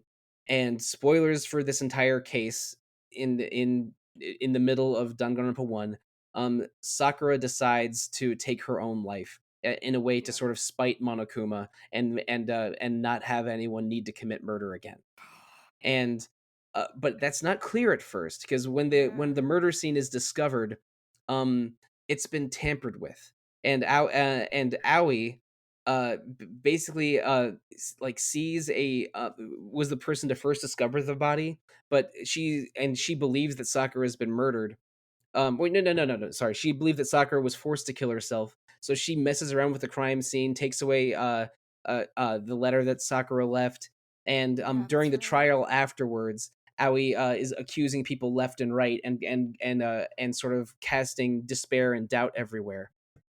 And but also, if they guess the murderer wrong in the trial, then everyone besides the murderer is executed. So Aoi basically decides that because Sakura was forced to kill herself, everyone else now has to die. And that's the gameplay narrative you're dealing with in that trial. It's like you don't know who the killer is, because it's not clear at first that Sakura took her own life. But like Aoi is accusing people left and right. The character Byakuya, who's a bit of a jerk, is trying to, like seems really suspicious, but is also aggressively wants to search for the murder. The two main characters, Makoto and Kyoko, are trying to be more even tempered and just find out who did it. Then there's the fortune telling jerk who's just a complete non-character, and I wish he died instead of Sakura. I don't even remember his name. And I think Toko is still alive in that one. Yeah, Toko doesn't die. Toko is a complete maniac, but we don't talk about Toko Toko. survives it all Yeah, despite everything. yeah, despite Like, everything, it's one of the those. yeah the like why did this character get to live? They're like the Looney Tunes character that keeps dodging the anvil on the head. Like, Yeah, you know. exactly. Like if all the Looney Tunes characters started killing each other in a murder scenario, why does Taz the Tasmanian Devil somehow emerge innocent out of all Yeah. this? But okay, I'd play that game, by the way. But back Danganronpa Looney Tunes. Looney Tunes Danganronpa. Well, I mean, part of why Danganronpa was popular in Japan was because a legendary voice actress, the voice of Doraemon, was the voice of Monokuma. So Oh gosh, really? so hearing like Cool. the last role of Doraemon turn into a murder robot bear was kind of incredible, which is again one of the selling points just for the first Danganronpa game. Although I think she was in the second one as well. But anyway, sorry, I go on tangents easily. But back to Danganronpa, like Sakura being this weird incongruous character, Yeah. but also totally lovable, and taking her own life to stop everyone else killing each other, and seeing the group tear themselves apart in the trial, especially Aoi, who's completely emotionally damaged by Sakura's It's passing. this one honorable character among all the squabbling. Exactly, like the one honorable character among all these people backstabbing and trying to kill each other was the one that had to go, and Aoi, who's normally just as sweet and bubbly as Sakura is, being Yeah. like the villain of that particular trial chapter, Yeah, just losing it. was a complete mess. After the end, like everyone realizes that Sakura killed herself, and everyone votes on that outcome except for Aoi, because Aoi still just wants, like, has decided everyone else must die. At the end, Monokuma reveals that he tampered with Sakura's suicide note deliberately to set Aoi off edge, and the note that Sakura truly left was much more, was much more honorable and respectful, as you'd expect from Sakura. So like for a game that's emotionally manipulative, for for maybe the most likable, lovable character to pass away in a emotionally manipulative chapter, like I just felt exhausted afterwards. Like, there's only Yeah, that's a way one to case describe left to it. go. Yeah, there's only one case left to go after Sakura's death, and I just felt like it was a lot to deal with. The Danganronpa games are very, very interesting if you're okay with this amount of murder and despair in one video game. At least all of the blood is colored like neon pink, just to create a vibe of its own, sort of. But yeah, these games are full of murder and despair and emotion, and they go unexpected places. But I'm not sure I've ever played a game that wasn't made by Yoko Taro that's better at making you fall in love with characters and Nice then and segue. then and then and then just throw them away.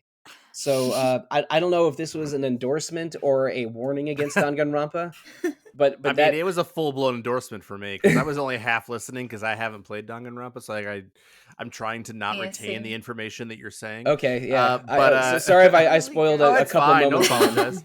It's all Play good. all 3 games, skip Despair Girls. Yeah, well, yeah. Skip Despair Girls. The anime is maybe the most devastating thing I've ever seen or read, other than oh boy, other than McTeague by Frank Norris, maybe. Um, Frank Norris. That book is I pure gotcha. Yeah. despair. Yeah, What but any about Grave of the Fireflies? Maybe I don't know. similar, but like but Mm. McTeague has more betrayal and darkness in it, and Danganronpa definitely does. And like I'm still mad about one of the twists in Danganronpa V3, but we don't need to He go into that. does like psychotic characters pretty well. Yeah, it's extremely anime, extremely dark, but if you sort of go in with the right expectations and want to be surprised and shocked a little bit, they're very, very good. Yeah. And there's a thousand ways to play them now that they're on every single system. Yeah. Yeah. They started out as Vita exclusives in the West, and PSP God. exclusives in Japan, but those days are behind us. But yeah, Sakura's death in Danganronpa 1, hugely emotional, a game changing moment. And Danganronpa is a game about just emotional murder that murders you emotionally. Yeah. I will The say, final death of 2 got me really good. I almost Oh. talked. There's a bunch I almost talked about No. instead of Sakura, and Yeah. that one, Don't tell me. I'm that not one was saying on the list. nothing. It's on It's the too list. good. It's on the Yeah, please list. play it so we can brag about, so we can Yeah. talk about them later. What were you gonna say, G? There are Danganronpa podcasts for 1, 2, and 3 in the That's RPG true. fan family of podcasts. What were you gonna say, You know, Gio? I mean, I will say, like, there's like this one emotional moment in V3, like or like one emotional death in V3 where the killer doesn't even know that they killed anyone. So it's like Yes, really, really sad. that's the third one, and I almost did Yeah. that one instead. Like the first and third cases in V3, the first and fourth cases in one, and then the third and I'm sorry, yeah, the third and fifth ones in Danganronpa 2. Like I had a list of all the Danganronpa cases, and I wasn't sure which one to talk about, and I decided literally minutes before this podcast to do Sakura because that's the amount of loaded emotion that is in this series. That's actually a really good pick. Like, yeah, you could have easily gone for the other ones, but it's the circumstance of Sakura and the kind of character that she is that, yeah, it's a great pick. And yeah, I'm still mad about like. Well, there's like 4 big twists in Danganronpa V3, and I think like 3 of them are great, and one of them just makes me furious. If it's the ending, I will absolutely disagree because I Yeah. No, love the ending. no, it's something love it. about the ending that recontextualizes the first case. I'll message you later. Oh, okay. I think I know. Yeah. Funny, we're spoiling everything, but we're trying not to spoil it. Yeah, I don't What do want we to do? spoil this for people that haven't played it because Yeah, because I listen to podcasts all the time about things that I haven't been spoiled for. It's true, But yeah, we're kind of talking about these, and some of you all are talking about like, well, now I kind of want to play, you know, and I hate that can kind of happen where it's like a juicy spoiler can convince people to play, but I haven't talked about True. every spoiler in Danganronpa, and I think we should probably stop talking about it soon. spoiler game. But generally speaking, these are emotionally loaded games, and I thought it was very appropriate for this topic. Yeah. Speaking of emotional loaded games, Let's how's do that for a it. segue? It's pretty good. That's good, right? I give that one an 8.5 out of 10. A series. It also of, recontextualizes things. Get it? All right. Anyway, this is so the series of like jaw dropping, throw things in your mouth moments. that's true.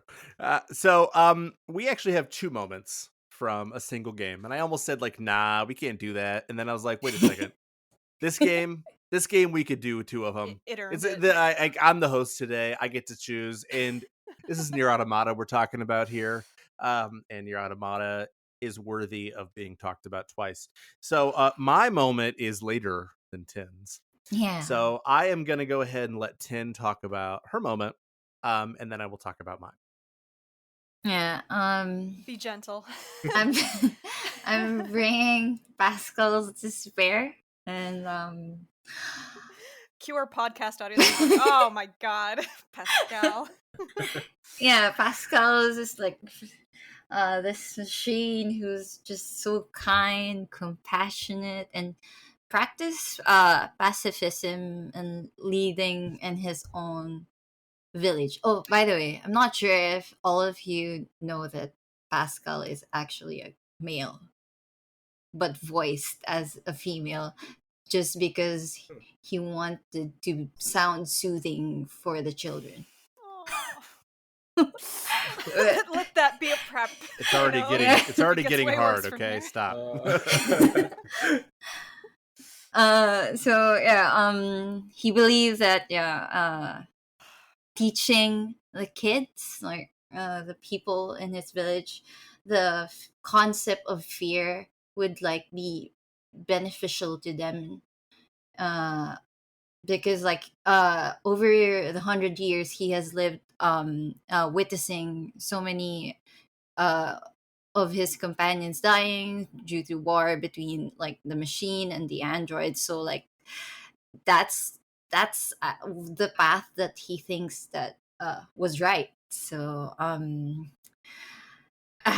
then There's so much there, context; it gets hard to talk about. And, yeah, yeah. exactly. But yeah, it really just surprised me, like fast forwarding to this route C in the game, when you're playing as A2, and like actually I also find it really fitting that A2 was like the one the one you're controlling in that situation, because like Mhm. similar to Pascal, 80 was like alone the entire time already. Like she already adopted to live, losing all of her people, and I think they're kind of similar in a way, except that Yeah. A2 just doesn't really express her emotions that well compared to Pascal They did a being. really good job in that game, so it's like they're all robots, so they're emotionless, but you can see Yeah. how it slips through the cracks, and then it just becomes worse and worse that these emotions really start taking over these characters. Hmm. You So know, like and you when. feel for it. You're like, how can you not emote? Mhm, All these yeah. terrible things are happening. Who wouldn't? Yeah, the thing is, when I played near Automata, my friend was the one who recommended it to me, and he didn't say a word as well about it, but Mhm. he made sure that um he he told me like I should let him know as soon as I can if I finish the game, or like if I reach Uh-huh. a certain part that I wanna talk about. So um yeah, Are so you when gonna I link them the reach. podcast? Yeah. So when I reached this part when suddenly the machines in the village of Pascal, everyone started being rampant, and they started feeding off each other, and it just I was also like super shocked, like what the is happening. So The song they play in that village, it has like those childlike vocals yeah, that I think yeah. kind of sell the innocence of this Mm-hmm, place. exactly. And even worse when like near itself, like again, it's another one of those games that's really good where it's like you spread throughout the world and you meet all these weird people in every corner, but they're friendly. And Yeah. everything is fine for a split second where it's Yeah. like all these people are coming together, you're doing quests for them, and then all of a sudden, something breaks, and just the spiral into madness is kind of Mm-hmm. crazy in those games.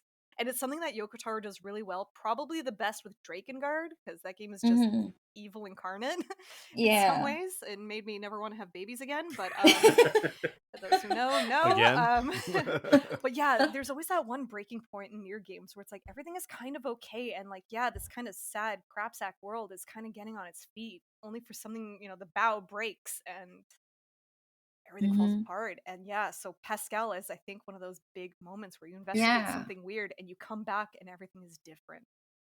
Yeah, actually, after playing near, it was actually Pascal who like really stuck with me. Like Yeah. after so many years, I'll never forget that specific scene when yeah, as I was saying earlier, when his people started feeding each other already, and uh, in order to protect the others, he brought them into this factory where he thought that they would be safe. Yeah. But apparently, there were more machines who was going to attack them. So yeah, I remember this part when he decided to help A2 to kill all these machines, just so Yeah, he they're could working protect together. his people, just so he could protect his children. And then like I hate that part when like after fighting those enemies, they really focused on Pascal running back to the factory, Yeah. and it was just tragedy coming back to I can uh remember the desperation in Pascal's voice. Like the voice actor killed it, and yeah, it's yeah, just so wrought by it. And yeah. everybody's gone, and they just can't, like, Hmm. as a robot It even, was they can't so, emotionally handle it. yeah, it was so dark for me to just witness that, even though they were just machines, but Yeah. you can literally feel it, like they were actual humans as well, committing suicide.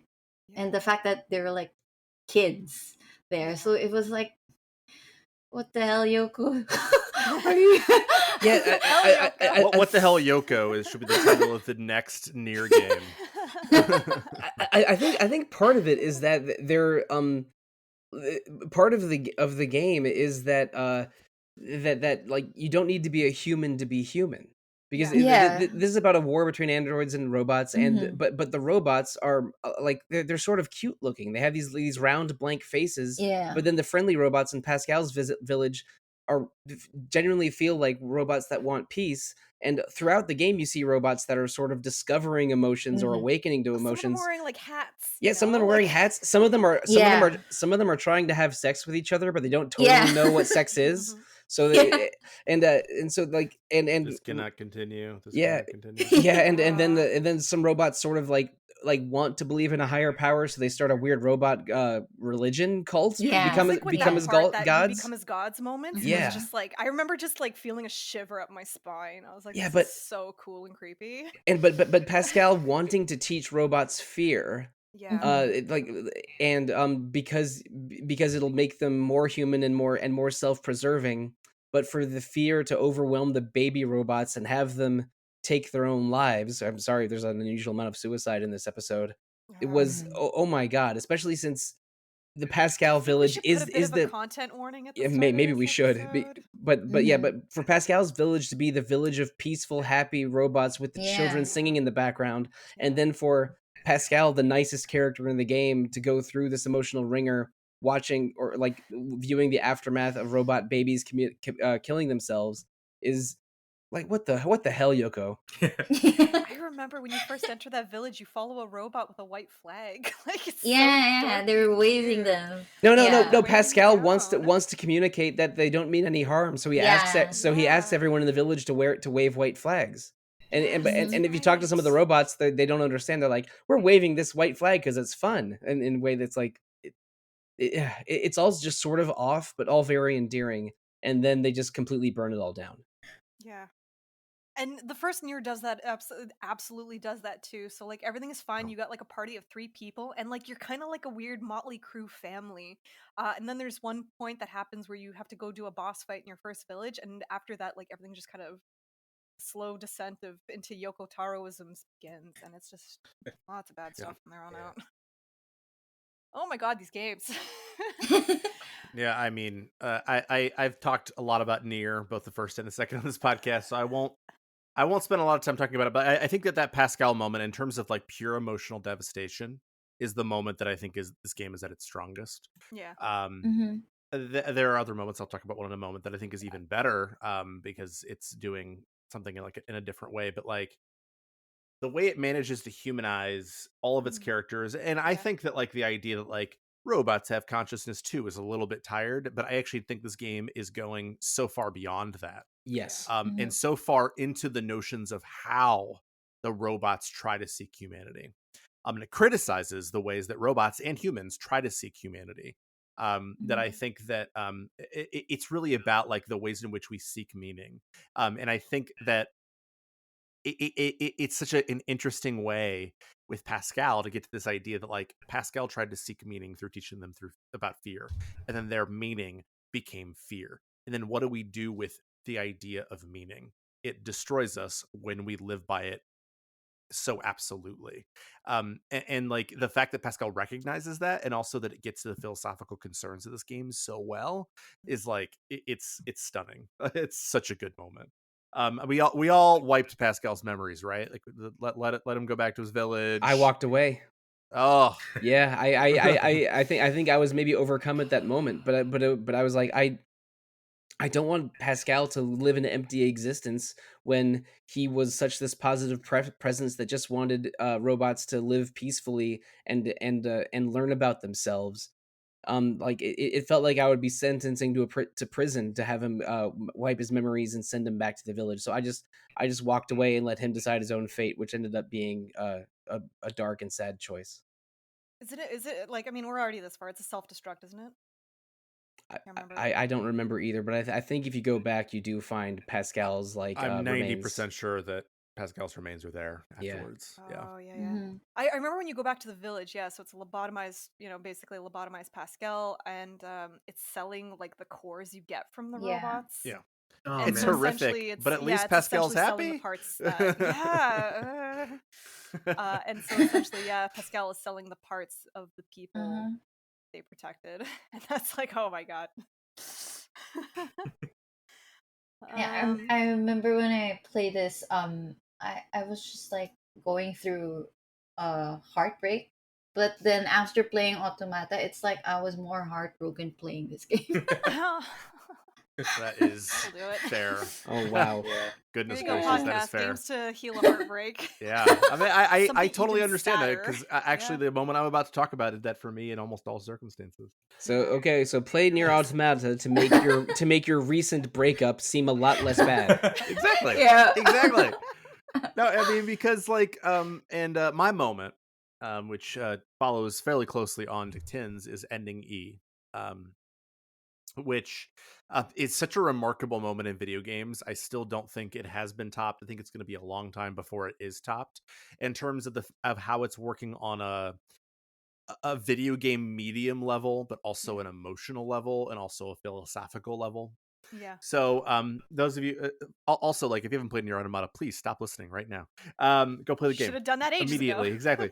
But when you hit the end of NieR Automata, you are playing basically through the C route is both A2 and 9S, two characters who have a lot of rage and a lot of unhappiness about a lot of different things, and some of the 9S's like moments, arc is just so good to yeah. me. So like some of the moments with 9S, They're like so they're so identifiable too. It's like how else would a person react, right? yeah. Um, to these moments, but then eventually they like you either choose to play as A2 or 9S in the final battle, but if you want to get ending E, you have to play as both of them because they're fighting against each other. And then if you get to ending E, it becomes basically like the android or the droids, like these what are they called? The flying shooty things. The heck? A shmup. A shmup, Yeah, yes. yeah, either a top down shooter or a No, shmup. I just Yeah. mean like the actual Oh, the enemy? no, the things that follow you around and they shoot The things. pod. The pods, your yeah. little drones or Thank pods. you. Yeah. Yeah. Okay, So I'm it becomes like a conversation between the two pods about like what they're going to do because the notion is like Yeah. humanity and the robots and everything has collapsed to such a degree that like they're supposed to, according to the program, like let things go. I genuinely thought, and in some of their conversations, that your two plot pods were flirting with each other. Oh, I think that's What? definitely part of it Oh. too. I agree with you. Yeah. Maybe I mentioned that in our NieR I think you Automata might have, but podcast way long ago, but I remember seeing that conversation going, are they into each other? I think there's a little bit of a hint of that, which I think is purposeful as well. Yeah. It feels like it's just that feels like my Nintendo Switch falling in love with my microwave or something. I don't know. Aw. That sounds so Tell me cute. more.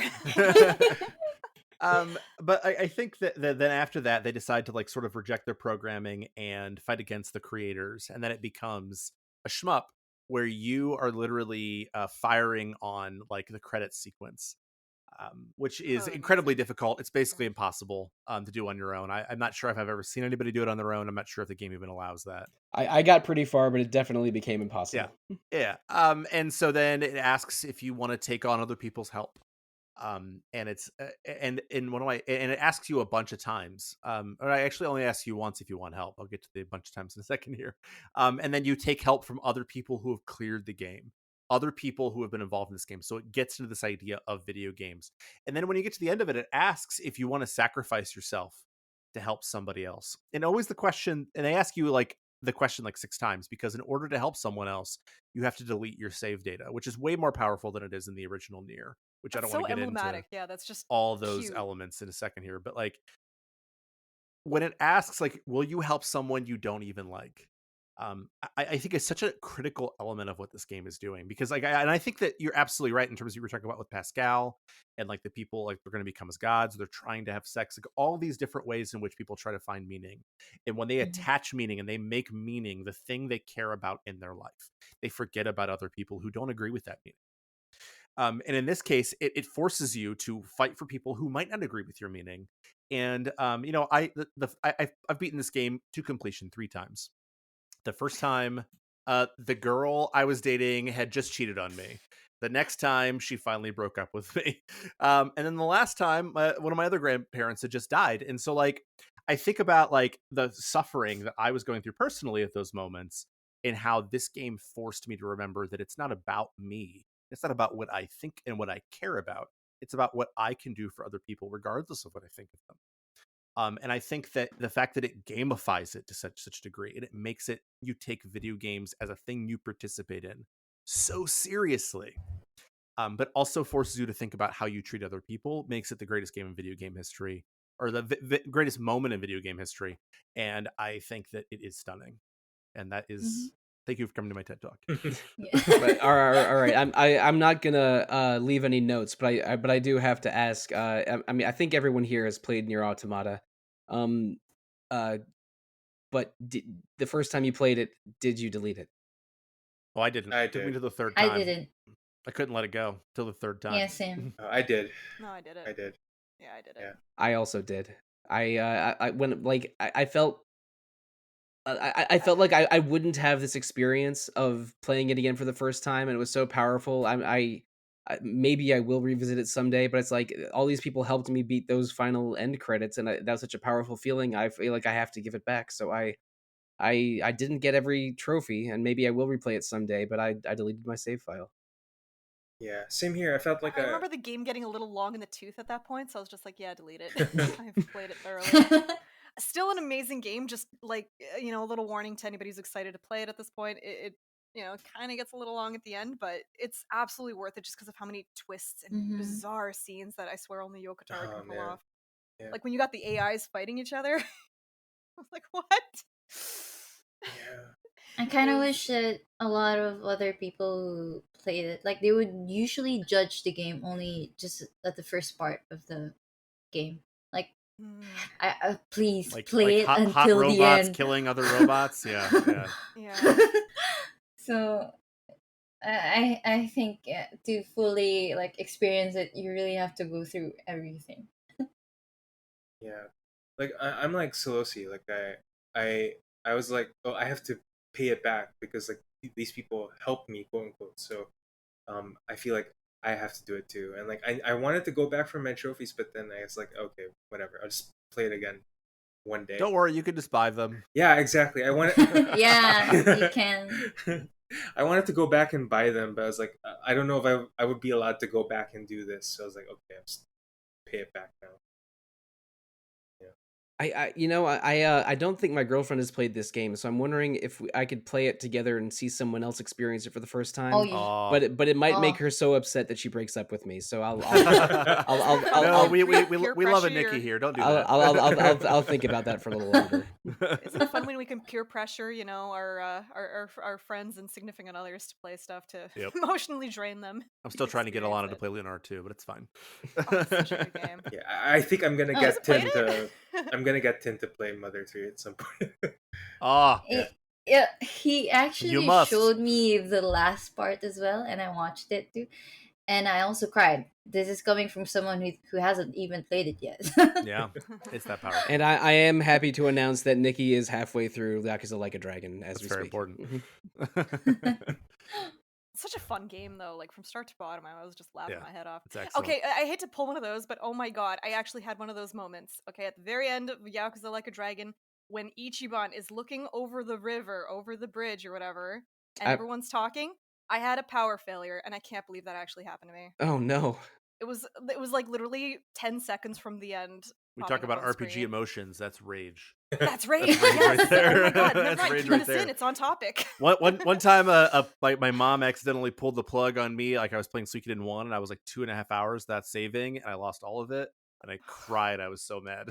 Very recently, when I was at the final boss of Kirby and the Forgotten Land, the power went out at my house, but my Switch was in the console unit, and it just continued on battery. So I had to run to the TV, rip it out of the console, and finish it handheld. So that worked out. Life. I think I took some damage from the boss, but it worked out in the end. Yeah. So thank all four of you so much. Thank you for dealing with my getting emotional during this about RPG emotions. I love their conversation. I think we talked about some really great stuff. And I appreciate all four of you coming on to talk about moments that meant a lot to you. I'm going for a nice walk, and Yeah, I think I might too, actually. I'm gonna go deal with my thoughts. I might need a drink after this. I think I'm gonna drown my sorrows in tacos very soon. I might need a drink in Thoughts tacos away. then. That sounds excellent. in terms of what's coming up, so as we're wrapping up here, I'll let you know what's coming up here. Our next 2 episodes will be about Final Fantasy VI, which are going to be our game journals. Remember, we're currently on a bi-weekly schedule, so in 2 weeks from now, you will hear an episode on Final Fantasy VI, and then you'll hear another one 2 weeks after that. I'll be hosting that with at least one person who's playing it for the first time, so I'm looking forward to that. Oh, Ooh, I excellent. love that. I love when we get at least the one. Yeah, it's Ben who's coming on. Never played it before. I'm very excited. Nice. So if you want to give us feedback, there are lots of ways to do it, but one of the best ways to give us feedback is to email us, retro@rpgfan.com. Sollosi still checks that with some regularity, I know, and he got some good feedback recently, so it's awesome. Yeah. You can also leave us feedback on Facebook. You can also leave us feedback on Twitter, Instagram. You can follow us on Discord, YouTube, Twitch. We are all over the internet, so if you're interested in what we do or RPG Fan in general, you can find us in lots of places. We also have a shop. You're going to see, I think there's another sale that just happened recently. But if you want to see some RPG Fan merch, you can do that. We also have 2 other fine podcasts, Random Encounter every 2 weeks, which is about current events. John O and usually someone else is talking about it, usually a recent game. And Rhythm Encounter, which is the other Monday every 2 weeks, and that's about RPG music. If you want to leave us feedback, you can leave us feedback on Apple Podcasts, Google Play, Spotify, whatever. We love feedback, especially the 5-star variety. And let's talk about where we can reach each of the different panelists, starting with you, Sollosi. Right. Well, I am probably easiest to find on Twitter. I am at The Real Monsoon most of the time, at Evoker for Dogs at other times. And on RPG Fans Discord, I am Monsoon Mike. I am still on a break from podcasting regularly, but I am not gone, just taking a long break. And I am extremely grateful for Zach that has taken up show running Retro Encounter with such deftness. So thank you, Zach. Oh, of course. It's my pleasure. Love the show. Love you. So happy to help. 10, what do we got? How we can get in touch with you? You just can find me on Discord. My name is literally Tin there. So I love that. I need to go follow you. I don't think I even follow you right now. I need to. As soon as this is over, I will. Gio, how can we get in touch with you? Just like 10, I'm literally Geo on Discord, on the RPG Discord. So Perfect. And Steph, what's the best way to get in touch with you? Oh God. Definitely you can reach me by social media on our site. I am the social media manager for the site, so anywhere you talk, I usually love talking to people on there. I love commenting on comments. But if you want to like reach to me, on a personal level or whatever, I'm Dice, like playing Dice SMS on Twitter, Facebook, everywhere basically, Instagram, all those. Come watch me. I usually like posting pretty pictures. I draw when I don't do this. I mean, she also draws pretty pictures. And for the record, the moment that I would have chosen from Suikoden II is rendered beautifully on my wall above my TV by Steph right now. It's fantastic work. If you're listening, I don't mean to like say that you should work with anybody here, but Steph is an amazing artist, so check her out. Thank you. And if you want to get in touch with me, it's kind of difficult because I'm a teacher, so I'm not very active on social media. But if you want to email me, you can email me, zachw@rpgfan.com, or you can find me on our Discord at zachw. And that's it. That was an emotional roller coaster that went a little darker, a little sadder than I was even expecting. So thanks We're all y'all here for each other. Yeah, I really appreciate that. I appreciate all of you, and I appreciate you listeners. So thank you for listening. Good night and good luck. Bye.